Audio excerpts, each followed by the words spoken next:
All right, guys, we have our first CIO as a part of the show today. His name is Ken Widener. He is the CIO of Do It Best Group, and they're actually doing some really interesting things. They're basically in the retail hardware space and just bought their biggest competitor, True Value. So it is a lot of work for a man like this. So we're happy to get him for a couple minutes today to tell us about A, merger work, and then B, what he is doing in AI in the retail hardware space. So Ken, welcome to the show, man. Well, thank you very much, Chris. I'm happy to be here.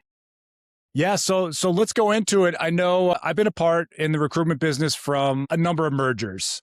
Why don't you just kind of take us through what that's like? Obviously, you guys bought, your heavyweight competitor, True Value. But what type of work goes in? Obviously, there's combining of systems, there's combining of processes.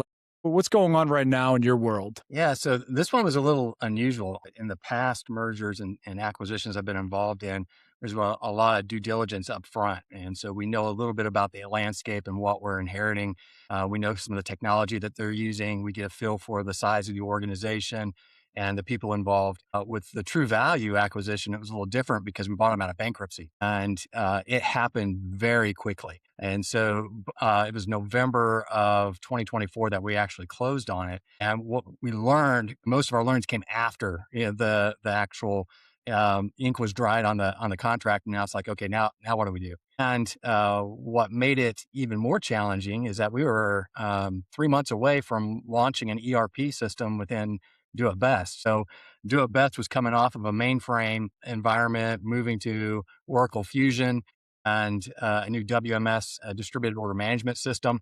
And so we had all of that ready to go live in February. And then we just bought our biggest competitor in the middle of it. So there was definitely a lot of challenges there. And one of my counterparts was really focused on what was going on in the day-to-day activity of True Value, making sure that it was still running. We were still providing services to our members and dealers over there, while I focused on getting the ERP across the finish line and getting that implemented. And then it wasn't really until November of 2025 that we actually brought the two IT teams together and really started diving into which systems are we going to keep, which ones are we going to retire. And as this wasn't going in with the mindset of we're the acquiring company, so we're just going to lift and shift their stuff over to our platforms. It was really, I want to dig into it, best of breed, what makes best sense for the business, which platforms do we feel like we have good partnerships with those vendors and that they're going to invest in us and help us along our journey. So it's really about those relationships that we had with vendors as well as the tech stack.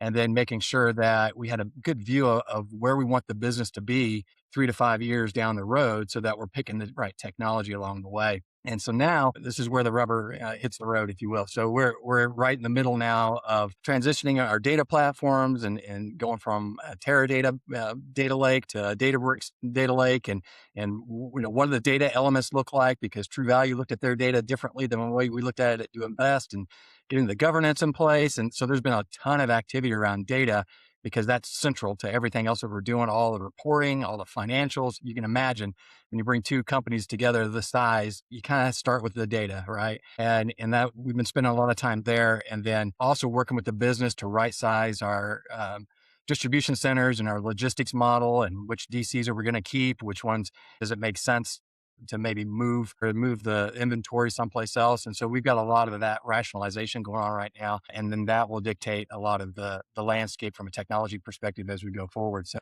a lot going on there. And then I'll add too, because you talk about the retail side, just because we've got this merger going on in the back end, our members and dealers they still have customers coming in the door, right? And they need their systems up and running. They need reliable data. And we're working on applications right now to help them compete with some of the big box stores. And so if you can imagine, if you are an independent, you own 2 or 3 hardware stores, you're not going to be able to compete with a multi-billion-dollar big box. And when it comes to data, analytics, predictive analytics, and knowing what type of product to have in your store. And so we've been developing apps using AI, using data to help our members and owners know what products they should be carrying, what their margins should be, what their profitability should look like, how do we optimize their OpEx, and just help them run their business. So we've got all of that development work going on, all that new innovation that we're working on while we're also merging these two companies together.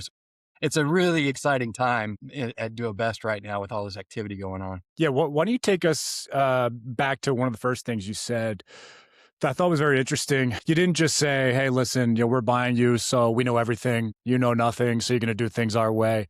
I guess you were interviewing leaders on their side and probably reviewing some contract. Maybe they had more favorable contracts with certain technology partners than you guys did, and you said, "Oh, maybe we'll just kind of go with this and just kind of increase that contract." Of the kind of biggest steps in the process for you, Ken? Yeah, you're exactly right. That contract review took forever, but it was extremely important because you're right. There were some more favorable terms on their contracts, and then there are other cases where we had more favorable terms on our contracts. And we looked at the age of systems, we looked at the age of hardware. They're in a couple of different cloud providers, and we're in a different cloud provider, and which one makes sense. And so I got to be careful I don't talk too much about the future of what we're doing here, but where you have to figure out which makes sense and which is going to scale, which is going to give us the flexibility that we need to run our business. And so some of those decisions are still being made. But it's kind of funny that, yeah, you've got the zeros and ones and the technology side, and you definitely have a team that is biased for maybe one tech stack versus another. And then you look at the contracts and you're like, oh my gosh, we're obligated to this vendor for 3 years. It would cost us too much to get out of it. So maybe we have to put together a strategy where we migrate over time, or how do we partner with that vendor to get them where we want them to be so that maybe we don't have to migrate off. But it's not just about choosing the technology that you want. Sometimes there's a lot of other things that come into play, and you hate to be hamstringed by contracts, but that's the nature of the beast. I mean, sometimes you have to figure out how you're going to get out of those contracts or how you're going to leverage those. And that's not necessarily the fun part of IT. The fun part is the innovation, the AI, and dealing with the data, but a lot of time spent on contracts. So yeah, I know way more about contracts now than what I You ever want. wanted But that goes along with mergers and acquisitions. That's just the way it goes. Yeah, so I want to get into a lot of the innovation AI stuff, but before we get into that, why don't you, from someone in your seat, obviously you see everything on the field, right, in the CIO seat, kind of give a lot of people just go to a hardware store, they buy a hammer, they don't think about anything, they don't think about the tech behind it. That's Yeah. what you live. That's the world you live in. But obviously, there's warehouse systems, like you mentioned. There's POS systems. There's data, there's customer data, there's integrating with those partners. Why don't you kind of go into some of the kind of general tech challenges of the retail space, and maybe even in particular, obviously you have a lot of other retail experience, but maybe the hardware and kind of why that's a little different as well. Yeah, the basics of retail is making sure that you have the right product in stock at the right time for your customers, and that's where it starts. Personalization is key across multiple different industries within retail, and so you were kind of alluding to that, and loyalty programs as well, right? So knowing who's purchasing from you, what are they purchasing, and predictively what are they going to buy in the future, and being able to know that, okay, if you're servicing several plumbers that from a particular location, what are the ages of the houses in that demographic? Can we predict when water heaters are going to fail? Can we predict when a house is going to need a new roof? And so based on where that store is located and based on what's going on around them, we can use analytics to then help us determine not only what are they going to need tomorrow, but what are they going to need a year from now and 2 years from now. Once we know that, then that goes back to how we order and procure merchandise, and then how do we leverage our buying power and our contracts to be able to bring those into our warehouses? How do we optimize those warehouses so that when we get orders and we have SKUs based on A items, B items, C items, D items, and like the A items are the ones that move fast. And we know that those items that move fast, they need to be strategically located in certain areas of the store or certain areas of the distribution center. And how do we optimize getting to that product? How do we optimize getting that onto the truck?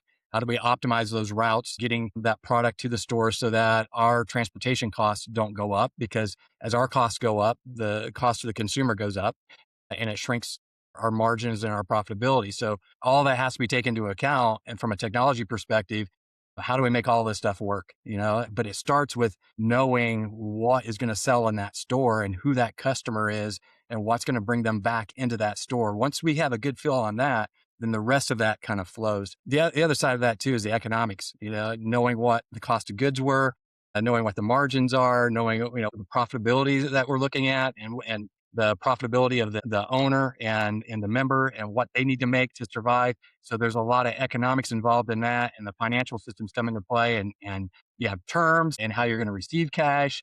So you look at the whole ecosystem from knowing what product needs to go into the store to how do you procure that product from the right vendor, how do you optimize getting it to the store, and then how do you optimize getting it off the shelf and to the customer. Yeah, and so like your day to day, merger aside, obviously that was kind of changing your day to day with contract review. It's not something you're doing that much of necessarily, like you are through a massive merger like this. What is your day to day? Like what is kind of, I don't know. I mean, obviously don't you might not know exact percentages. Is it 30% on the data? Is it 50% on the data? Is it the POS? Like, how much is that? What are you looking at on a day to day concern wise? So in my position, I'm spending most of my time with my peers. And so like the VP of marketing, VP of merchandising, the CFO, and really working on the strategy of where do we want this company to go and what we're going to look like on the other side of this merger.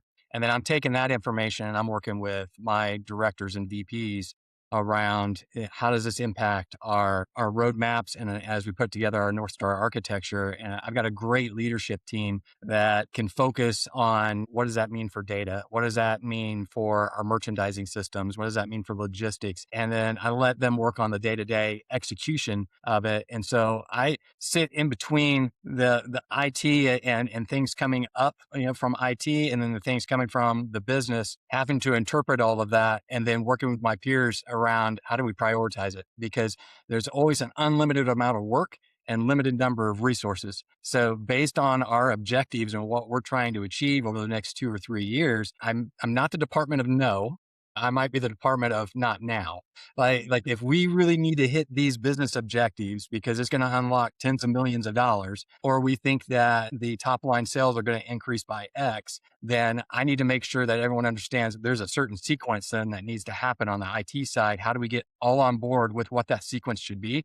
How to resource those projects appropriately and making sure that we have the funding for them, and then championing my team so that they can get the work done. It's very easy, and I think a lot of people can relate to the fact that even in whether you're doing mergers and acquisitions or just status quo, you've got the top three priorities that you might have for the organization, and then you got all this other stuff that's disruptors, and you've got constantly have people that are directly pinging your staff or walking over to their cubes or hitting them up on Teams or whatever. Hey, can you quickly look at this? I've got a problem. Can you look at that? And it's distracting and it slows down your velocity. So a lot of my job is working with my peers to say, let's protect the top three things, right? And let's agree that the resources need to stay focused on these top three things. So then I can work with my leaders to ensure that we're protecting those resources and we're actually moving the company forward and not getting bogged down in a bunch of the day-to-day stuff that's very easy to get you distracted. Yeah, and one other thing that I wanted to bring up to you, a lot of people don't think of retail IT as like as avenues to kind of make a lot of money, but I have placed some very high level consultants in retail shops. Now, I always like to talk about supply and demand of different job titles. So, when you're hiring, what are certain titles that are always just really tough to find that are also pretty high paying as well? I mean, like for me, MES roles are very tough, sale point roles are very tough, and some POS roles can be pretty tough. What about you? What do you see? My biggest challenge has been around enterprise architecture, in particular, a principal enterprise architect, somebody that can look across I call them a city planner. So we've got solutions architects that are aligned with each tech stack that's responsible for the day-to-day enhancements of particular products and the way in which we're going to implement things. But then having that enterprise architect that can determine like, okay, this is where the power plant goes. This is where the parking garages are going to go. This is where, and then how do you integrate that all together? I see that role, and I talk to my peers as well, that role is becoming more and more difficult because the landscaping is getting so complex. And then you throw AI into it. So now those architects are responsible for knowing how all of these buildings work together and how can you optimize it with AI, and then how do you work with the solutions architect right? So that everything is aligned with your North Star architecture. So enterprise architecture for me is a big one. And then when you get into specific tech stacks, Oracle Fusion and knowledge around financials, right, and understanding accounting, that is becoming critical as well. And then third, I would add on the supply chain side, so understanding warehouse management systems, the Manhattans of the world, Softion, being a guru in those environments and being able to speak the business language and how to optimize the DC as well as how to optimize the software. Those are our strategic positions. But I'd start primarily with that enterprise architect role. It's very difficult to find folks, especially in the retail business, that understands retail and understands how all those systems play together. Yeah. So, as far as certain technologies that you would maybe recommend people focus on, you mentioned Manhattan for the warehouse management system.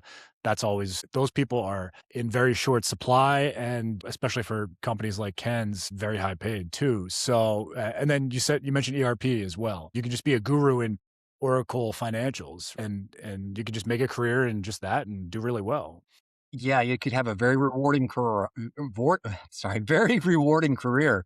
Yes, and specializing in a platform like Oracle Fusion, because not only do you have the financials in there, but you also have the entire retail stack that fits into their ERP platform, and understanding how each of those components work together is very valuable to an organization. How do you get Fusion working with Oracle Retail, right? And you find somebody that knows how to do that, they're going to have a very strong career, very long career in that role. Yeah. Well, there you go. Right from the guy that is signing the checks at the highest level. So take that for what it's worth, guys. I'm going to be doing some content on ERP, and then I'm going to get to Manhattan as well. Just some deep dives on exactly how people can get started in that soon. But let's move on to the innovation aspect. That's really what I'm interested in. How are you using AI to innovate the retail hardware store? And like, really, what options are there for something like this? Yeah, we're using it in multiple different ways, and our strategy is very pragmatic. And we see AI as being a force multiplier, not an easy button. It's funny because my peers don't do this to me, but I've been in situations where you're hit with a project, you're hit with timelines, and somebody in the meeting room will say, "Well, why don't you just throw AI at it? Hire a bunch of contractors and get AI to do it." And it's like, well, AI is not the easy button, And if your data is not good, then your AI is not going to help you out. So we're very careful about how we're using AI right now, making sure that it strategically fits with our objectives. And when it comes to mergers and acquisitions, like we're using AI to help us look at all of the SKUs that are available in True Value. And then do they match to a SKU at Do It Best? Is there a one for one match between the two?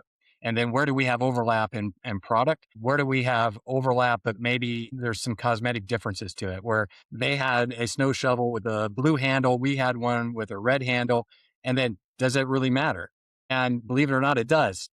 There are certain preferences that consumers have to colors and options and price points. So it's not just finding where do we have one to one match, but which is the better product to go with. We used AI for a lot of the helping summarize contracts as well. Like what areas of this contract compared to this other contract maybe gives us an advantage or a disadvantage, and where can we leverage? And so AI is valuable in doing things like that as well. We also have just the day-to-day productive stuff that people are doing. Emails, presentations, the typical areas where you would just get improvements in day-to-day productivity. Future, as we continue to bring this data together, we're using AI to help with the understanding the trends of the consumer and what's coming next. In retail, you really want to know what's coming next. Now, in the hardware business, that's kind of cool because you're going to sell 2x4s, you're going to sell hammers, you're going to sell, power tools and everything. But like, what's the demand of power tools going to look like? And we can work with our suppliers and vendors and take their data plus our data and then use AI to create models around what does the future of power tools look like? And then once we know what that is going to be, then how do we leverage that to ensure that our members and dealers have the right product at the right time?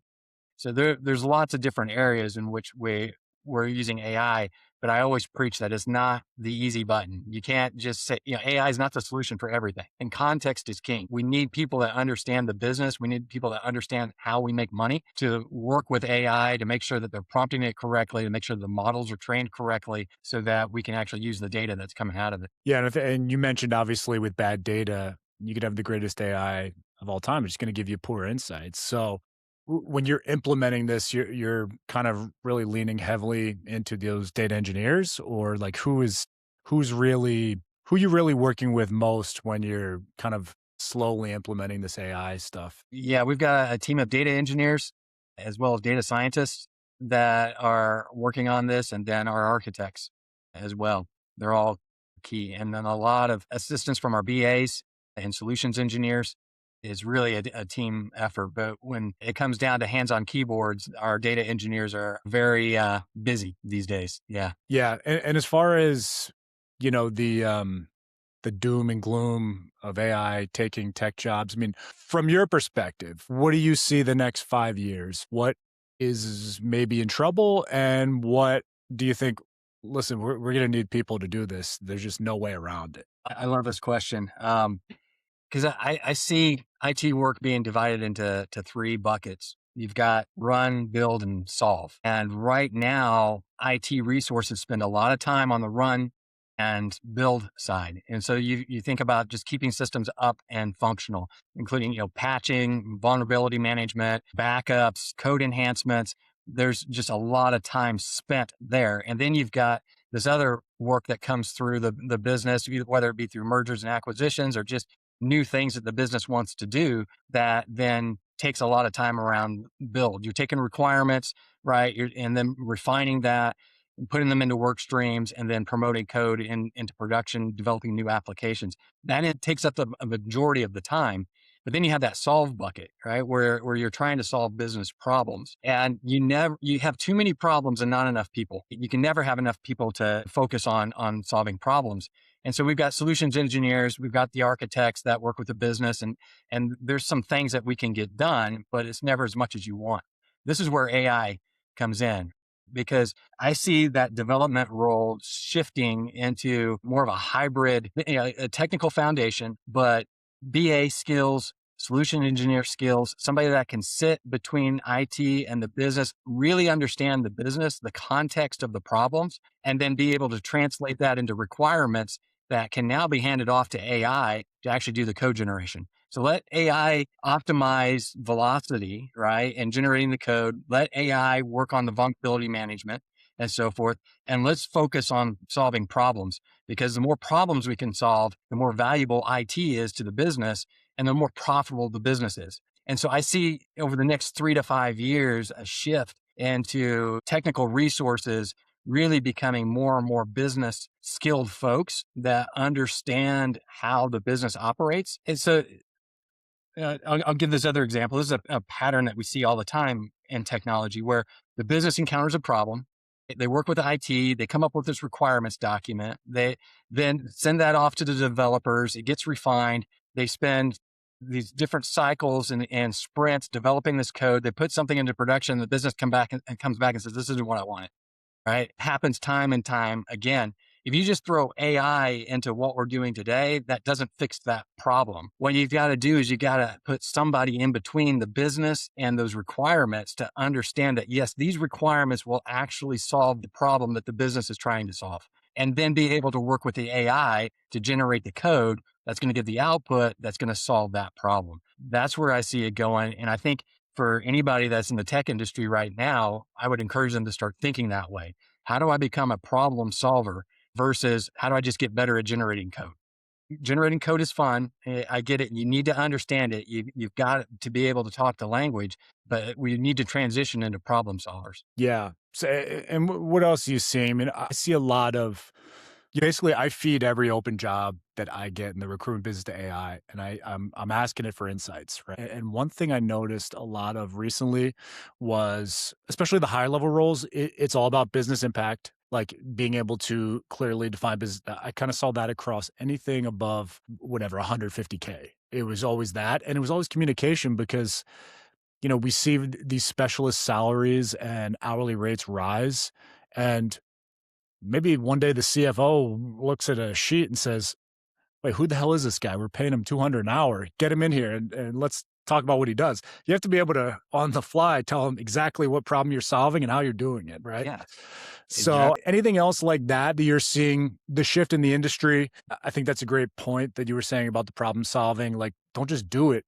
Like, see where you fit into the big picture of this whole organization, right? Yeah, and that's what I look for on resumes. So when, especially when I'm hiring the top, senior level and principal type titles, is that I don't want to see just a bunch of acronyms and platforms that they've worked with. I want to see where they have contributed to the bottom line or the top line of the business. That's what's going to get my attention, and that's what's going to get my leaders' attention.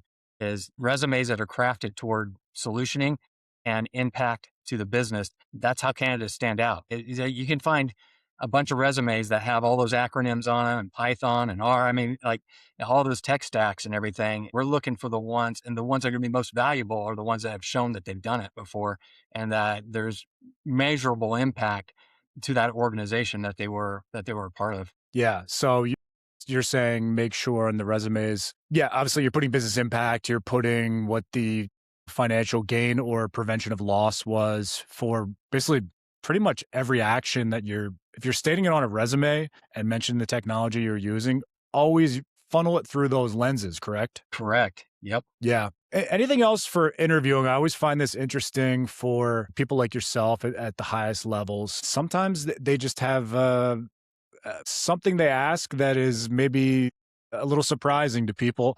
Recently, I've had a lot of people mention, hey, what YouTubes or podcasts do you follow in the industry? Like if it's a cybersecurity role, do you follow any other cyber people? Any people in that space? If it's a data person, there are data influencers. Like, are you keeping up with the industry type questions? I mean, do you have anything like that or anything else? Maybe a personal question in that realm you ask people, do you like to get a feel for? Yeah, I always ask, regardless of who I'm interviewing, whatever level it is, what is your greatest accomplishment in your career? And that usually tells me what is important to them. And you can tell if it was something that contributed to the business and then they're highlighting how their role contributed to that business. Like, I'm very interested in that. If it's something about how I did this and then I got a promotion, like, okay, that interests me as well also, but you're really going to grab my attention if your greatest accomplishment reflected your team or reflected back on your team or reflected back on the business and had an outcome that was measurable to the business. I also ask, what excites you the most in the industry right now? And so that kind of gets into the what podcasts are you watching? I get a sense for if they're attending conferences, what track are they looking at those conferences, but get a sense for kind of where their interest lies. And it's interesting because you'll find some folks that are in like cybersecurity that are really interested in logistics and supply chain stuff. And that intrigues me, finding out the folks that maybe are in one area, but yet they're following another part of their industry as well. I like to know that. I like to know that they're diversified and what they're doing is not just focused in on one particular technology. Any maybe general examples of either answer that either impressed you or I mentioned that one, the cybersecurity, maybe that was a person that was interested in logistics. Anything else that surprised you or like, ooh, that was a bad one? Yeah, you get the ones where the proudest moment was that they had a disagreement with their boss and they proved their boss wrong.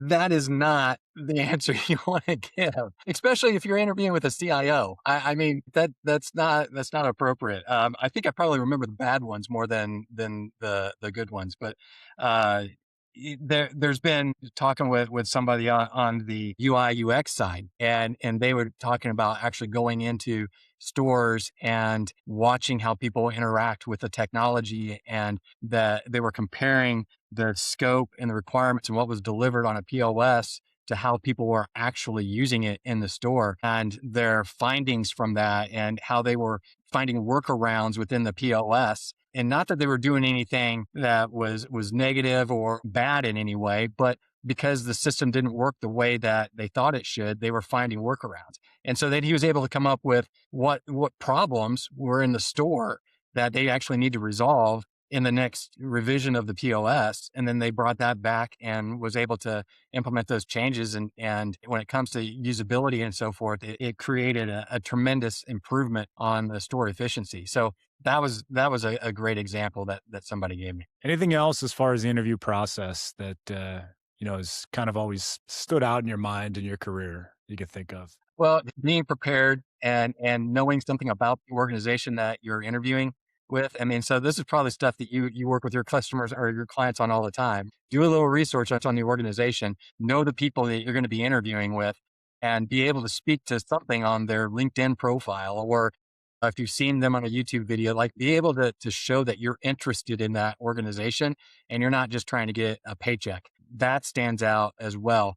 When you ask the question, so what do you know about Do It Best? What do you know about, True Value? And they come back and they say that, oh, yeah, there was a True Value store a couple of blocks, from my house, and I used to go shop there with my dad as a kid. And that's all I know. Like, and then somebody else comes in and it's like, oh yeah, they're a multi-billion-dollar company, and there was this acquisition back in 2008, and and they can speak to it. Like, okay, this person is very interested in the role. They did their homework, and it shows that they're willing to go a little bit above and beyond. So that always goes a long way. Yeah. Is it ever very clear they just did ChatGPT about 5 minutes Yep. before? So, what do you know about us? Well, you have been in business since 1974 and have 5,000. Like, is it very like robotic almost sometimes? Yeah, you can tell when they either got it through ChatGPT, Wikipedia, or they just went to the about section on your website, and then they're just spieling back everything that was on your about section. That's very apparent. So, one thing I like to also ask executives, what is something that keeps you up at night in your industry? What is something you've mentioned a lot of stuff you clearly enjoy about the industry, but you can maybe say one problem you like to solve the most. And again, what kind of keeps you up at night? I think like a lot of CIOs, cybersecurity is something that keeps you awake. You just don't want to be the company that ends up in the news reporting the next data breach and reaching out to your customers. And we've all received those emails. We've received dozens of them by now, that our systems were compromised and your personal information was given out. Like that, that's a CIO's nightmare. And so that, is one thing that keeps me awake. I think the other thing I would used to say would be data centers, just the overall management and the cost associated with it, the risks that's associated in data centers. Now, at this point in my career, so many things have been moved to the cloud that I'm not concerned about hard drives failing in the middle of the night. I'm not concerned about power outages or losing cooling in the data center. We still manage data centers, but it's not to the scale that I was doing 10 years ago, 15 years ago. So that doesn't concern me as much. In AI, what is it going to do to the industry? We don't know yet, and so none of us can predict it. What's interesting though is that when you've been around as long as I have, you've seen several of these trends come up. Just a few years ago, we were talking about blockchain for everything, right? We're trying to find blockchain resources. We're trying to find people that knew blockchain because we're going to bring them in our organization and they're going to fix all our problems. Like, who's talking about that now? And then early on in my career, it was server virtualization. So we had like one admin to maybe a dozen servers. So by the time you got done patching them, backing them up, and everything like that, and supporting the applications, you could handle about a dozen. VMware hits the streets, virtualization becomes a thing, and now we've been put a dozen servers on one physical box, and so everyone thought, oh well, server admin jobs are going to go away. And all these server engineers, like, we don't need them anymore because now you got one engineer that can manage over 100 systems. So you guys better go and retool and find something else to do.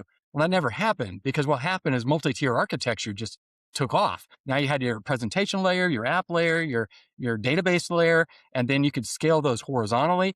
And so companies went from having a dozen servers to hundreds of servers. And so there wasn't a problem with server engineers being laid off. It was just that the demand stayed the same and just their job changed, because now they were using VMware and automation to manage all of these servers versus the manual processes that they were using before. We don't know what's going to happen with AI, but I see AI as something like that. Everyone is concerned about it right now, and everyone thinks that it's going to do away with a lot of jobs. We just don't know yet.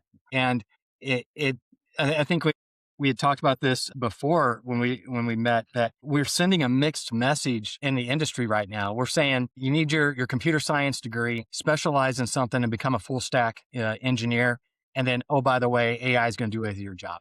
That creates a ton of anxiety. Like, why would anybody want to go into IT? But that's not the right picture that we should be painting. It's AI is going to help us move quicker from a velocity perspective, just like virtualization did. It's just that the job is just going to change, we've got to focus more on problem solving. That's always been a deficiency in IT, is solving business problems. AI is going to be able to allow us to make that shift, so that let AI handle the code creation, let AI do your scans and quality assurance and everything like that. And now let's focus on that solve part, which we haven't been able to spend a lot of time on because we've been so busy running the business and building stuff. It's going to really change. And so, if I had to predict the future, and that's why you hear me talking so much about problem solving, is that historically, that's been the issue with IT, is that we can't solve enough problems. And the reason we can't is because we're spending too much time on the run and build side. AI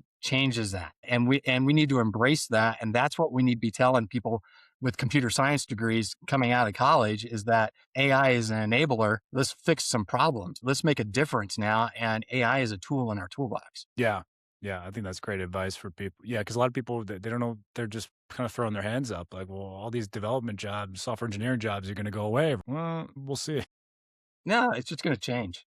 Right. I mean, what's interesting about AI, again, we've seen these trends come and go in IT, and being tech savvy. We're used to hearing that this is going to disrupt the industry with Chat GPT and Copilot and stuff. This is the first time that an end user consumer got to interact with technology and see it in a way in which we've seen these trends come before, but it's new to them. It's similar to the iPhone, similar to the internet. It revolutionized the way in which people think about technology. AI is getting people outside of technology interested in technology, and they're getting hands on with it. And so it's a disruptor because it's something that consumers can now understand, where in the past they may not have been able to understand blockchain, may not understand server virtualization. They can understand, kind of get their head around what AI is. And so they think, oh my gosh, this is just going to revolutionize and change everything. It'll change some things, but no, I don't think that everybody's going to be out of a job in the next 10 years. I don't think that's going to happen. Yeah. Well, but before we go, I know we mentioned some specific technologies, and I like to give people some insights in that because a lot of people come to me asking this, what should I focus on? Especially people starting out, because the next 5 years, they're going to still just be starting their career basically. So anything that you see as a gap in the market from a technology perspective? There will be no shortage of cybersecurity need. So if you are interested in a tech field and you're not sure where you want to go, I would highly recommend cybersecurity. There is a lot of opportunity there. Second to that, data analytics, data science. Is something that is continuing to grow. If you have any interest in data, and that is an area where I think AI is going to be leveraged tremendously. So if you have any interest in AI and any interest in data, those two go together really well. So those are the areas that I would say, if you're wanting to get into a career, cyber and data, those are the two places to go. And the bread and butter ERP. Right. ERP systems are going to be around for a while. We talked about this earlier. If you know SAP, you know PeopleSoft, you know Oracle, those jobs are going to be in demand for quite some time.